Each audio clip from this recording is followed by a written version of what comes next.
Hi, this is GloriousCow, and I have here a light pen for the Commodore 64.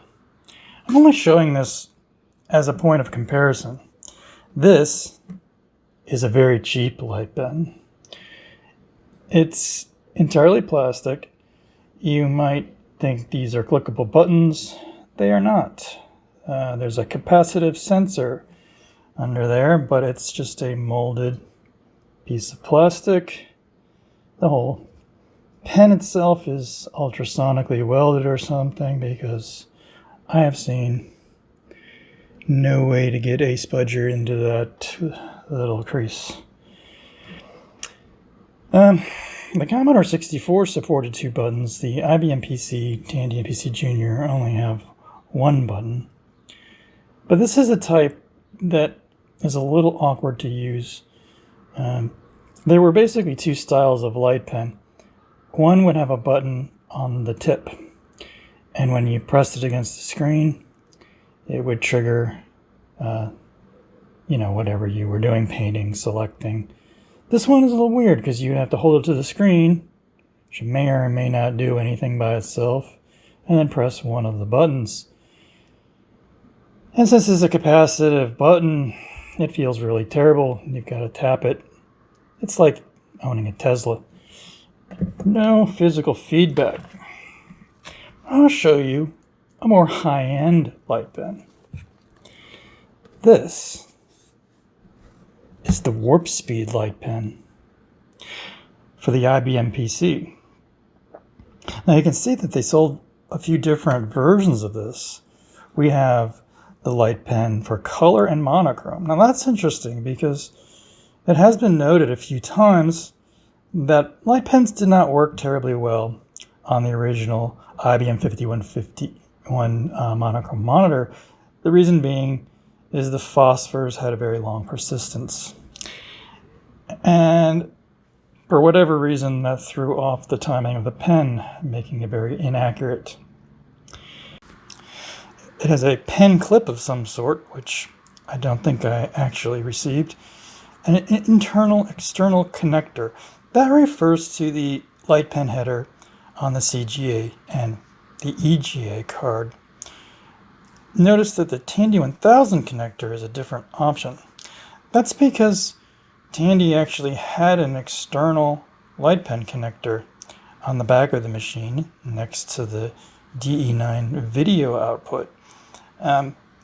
It was a male connector. A lot of people confuse that for like an alternate CGA output, but no, that's your light pen. And other is mysterious. There's some interesting stuff here too. So we see this little marker, $49.95. I don't know if that is from maybe a later flea market or retro consignment. But we can see what the original price was. This little Radio Shack sticker shows that this was sold at retail for $29.95. So I'm cutting in here because I had my suspicions that the Radio Shack price sticker sounded awfully low. And indeed, this fact file from a 1987 edition of PC Magazine shows that this light pen retailed for $200, with the Phaser 1 card being only $100. You'd think the card would cost more than the pen, but if Radio Shack was selling it for $30, that might indicate this was later, maybe even the early 90s, and it was probably on clearance. Shiny holographic sticker here that's seen better days. So what did we get in our package? Let's take a look. Now immediately we can see that the body of the light pen is metal, which is a huge improvement. It also feels very heavy.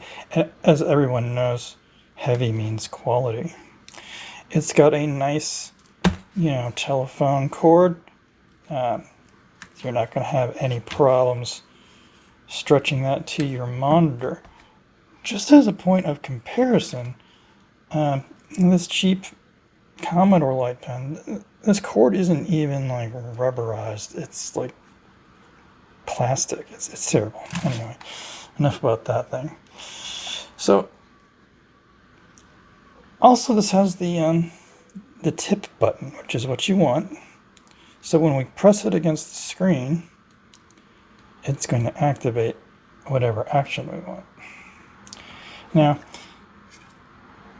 the CGA header on the IBM PC was internal to the machine.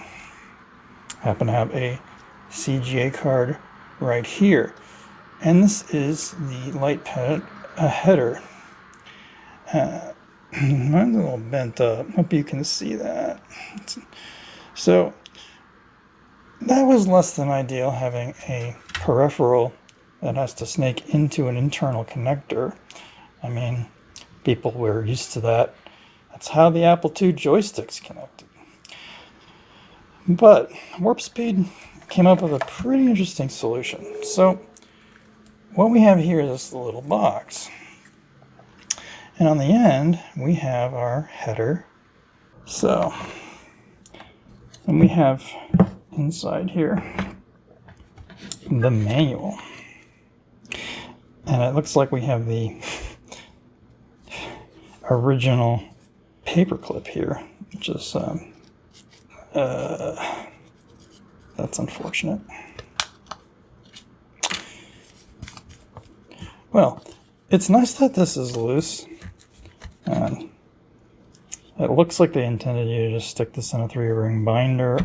Probably, I'm gonna guess that these spacing is probably fits some of IBM's bound manuals, perhaps. But we can see, see, look. Where they show you plugging it into your CGA header. And they do indeed recommend that you use the funky grommet to route it through the back of your case. And we've got instructions on how to install the drivers. Now this is interesting. So, light pens routed through the CGA card are fairly terrible due to their extremely low resolution.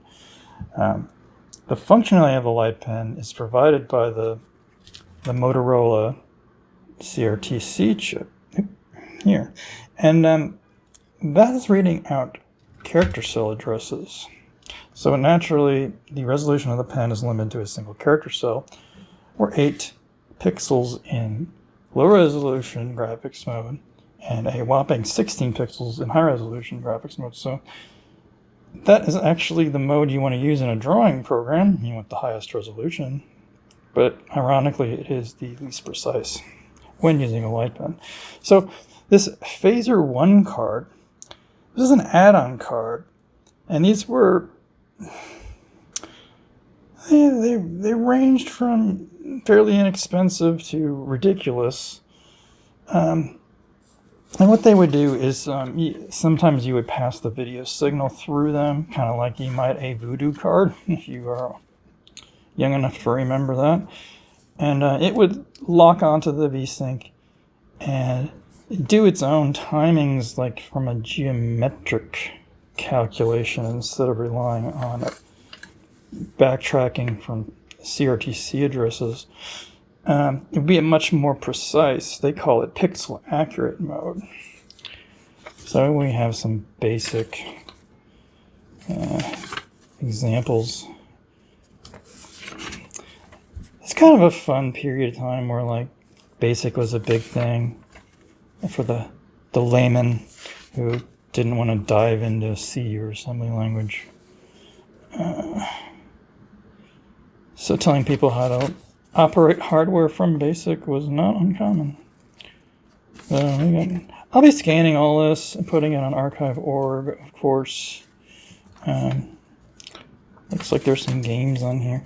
Unfortunately, like most of the light pen software that survives is actually just the demos and utilities on these light pen driver disks. I've already taken a look at this disk, and unfortunately it has a rather alarming dent in the surface of it.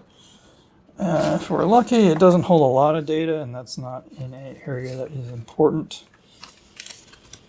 If we're unlucky, well, there's another copy of this thing on eBay for 20 bucks. I will probably end up buying.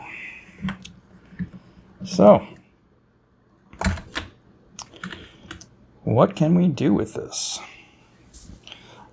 Let me get my Tandy hooked up, and we'll take a look.